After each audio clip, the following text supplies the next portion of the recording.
Either you're in or you're out.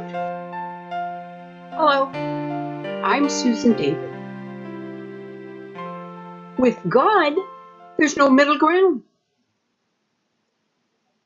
Either you're a believer or you're not. If you're a believer, you're in. If not, you're out. You can't have it both ways. It says in Luke 11:23, he that is not with me is against me. In other words, anyone who is not for me is against me. If he isn't helping me, then he's hurting my cause. Let me put it another way. Either you're up or you're down. You're either going to heaven, that's up, or you're going down, that's hell. Your choice. My Bible says either get hot or cold, because if you're lukewarm, he says, I'll spit you out of my mouth. He said that. Revelations 3:16. We are to make a choice. You're either for God or you're not. You'll not ride a middle ground. Now, you say, well, I'll make that decision later. Are you guaranteed tomorrow? Who's so sure they'll wake up in the morning? Well then, give me a sign that God is real and that after I die, I'll have a place to go. Show me a sign. Have you ever said that in your heart? Well, God, prove to me that you're real. Do some sign in front of me, or how about wake me up in the middle of the night? Yeah. Answer all my questions. Cater to what I tell you to do to prove yourself to me. Really? You're so great that you would speak to the Almighty like that? Here's what God Jesus had to say to the people back then. And it still holds true today. He said, blessed are those who hear the word of God and keep it. In other words, believe it and follow it. He told them in Luke 11:29, this is an evil generation. They seek a sign, and there's no sign that will be given to them but the sign of Jonas the prophet. Now, do you remember the book of Jonah? He was disobedient to God. He knew what God wanted him to do. He ran from God. He didn't want to do it. Is that any different from people today? So many know in their spirit what they are here to do, but they ignore it. And they run the other way. Jonah ran. He ended up being pushed over the side of a ship into the belly of a large fish, supposedly a whale. And there Jonah had 3 days and 3 nights to think about his disobedience. Now then, after the 3 days and nights, the fish threw him up out of his belly, and he was washed ashore to begin his ministry after God. Now, some think this is a fairy tale. One guy I read about, he asked, how did Jonah survive so long in the fish?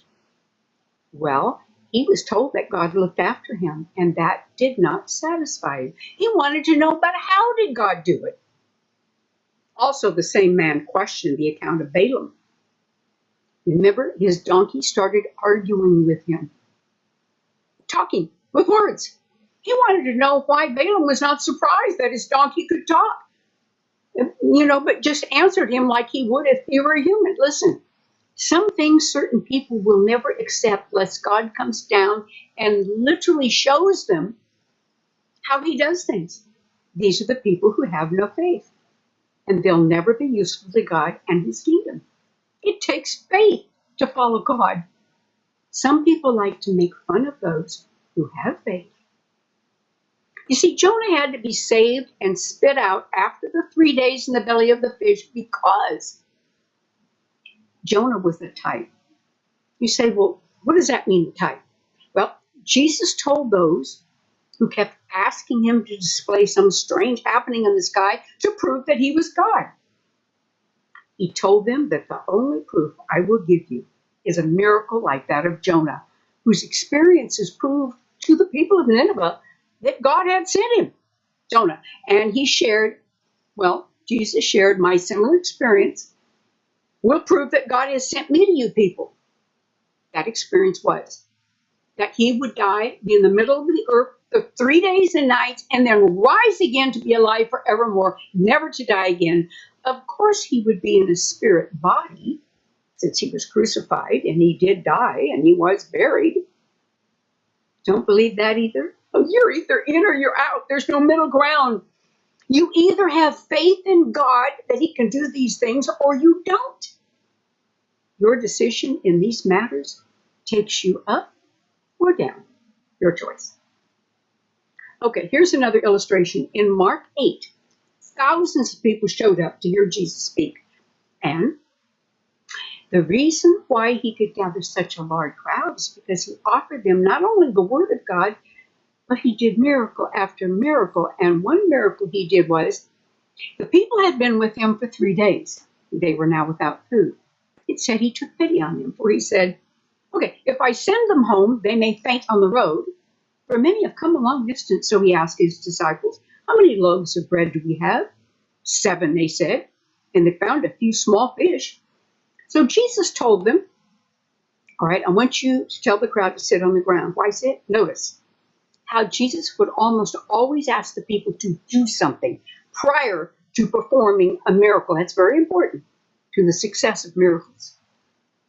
The people obeyed. That's also important. He took the loaves, he took the fish, he thanked God for them, he broke them in pieces and passed them to the disciples, who in turn passed them to the people. Notice the protocol. Sit down first, thank God second, break the bread and the fish in pieces next, and then ask the disciples to serve him. Why break the bread and the fish? Because it's a type. The Lord's body was broken for us, not his bones, his flesh. God the Father was involved in the prayer, and the food was miraculously multiplied to feed over 4,000 people. Yet what happened next? Well, in verse 11, we have some Pharisees who obviously saw and experienced the miracles. Yet they began to question, and they came to argue with him. They said, do a miracle for us. And then they dictated one miracle that they desired. They said, all right, I want you to make something happen in the sky. Then we'll believe you. Would they have? Of course not. And Jesus replied, certainly not. How many more miracles do you need? They were tempting him. They wanted to control and manipulate him. Oh, if only they could get him on the hook to do their bidding. Oh, how many would they get him to do? How many different things would they dictate? Of course, in the end, they would somehow injure him or dismiss him, humiliate him, or how about crucify him and then say, get yourself down from the cross if you're so smart? Yeah. Do we have Pharisees today? Of course. Lots of them. Always trying to outdo the things of God and put down God's people, always eager to turn believers into unbelievers. And if they can't change your mind, they want to get rid of you. It's called cancel culture. If they can't get rid of you or change your mind to be spiritually dead like them, then they'll try to destroy your business, your family, your health. Friend, they're after your faith. Why? Because they have none and they're jealous. Why can't they just go away and leave you alone to your beliefs? Because deep down, they know you're the better one. They can't make that decision and be in. They'd rather be wrong and be out, because their father is the devil, Satan. And he speaks to them and encourages them to do his bidding, which is to put you down in any way they can. Now, in today's world, Satan and his crowd are moving as fast as they can to destroy anything and everything that is righteous. They're among us. They're pretending to be one of us. Do not be deceived. Pray for wisdom, knowledge, and especially discernment. They come off as an angel of light. Oh, yes, they're even infiltrated through the churches, posing as one of us to destroy any avenue they can, to hold us back, to hold back what the Lord has called us to do for him. Pray always for the Lord to show you the true from the false, the holy from the profane, because the devil and his crowd are expert at pretending to be one of us. If you have convictions, and you should, stand by them. Read the scriptures daily. Pray for strength. They are wolves in sheep's clothing, and they like to mingle among us and find out spiritual things so they can use any ammunition against God's people. Watch to not gossip, because they're great at that. They're expert liars, and they flatter with their lips, but they don't mean a word they're saying. You cannot take middle ground with God. He insists that you make a decision for him, or else you've already made that decision. Either you're hot or you're cold. Choose to serve God.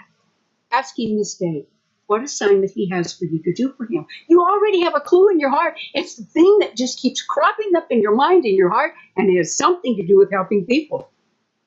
You see, you've been given certain gifts. When you give over, and you know what they are, when you give over those gifts to God, he will give you an increase in the gifts, and pray for him to lead you and to tell you what he has for you to do, because it's awesome. Make time for God. Read his word. Serving God doesn't happen automatically. It's a choice. It's a choice you make every day, and nothing, I mean nothing, will bring you the joy you deserve more than following whatever it is he has for you. You'll love it. For more messages like this one, I want you to visit BibleByPhone.com and choose from numerous titles. And please forward this to someone you love. And remember, you're either in or you're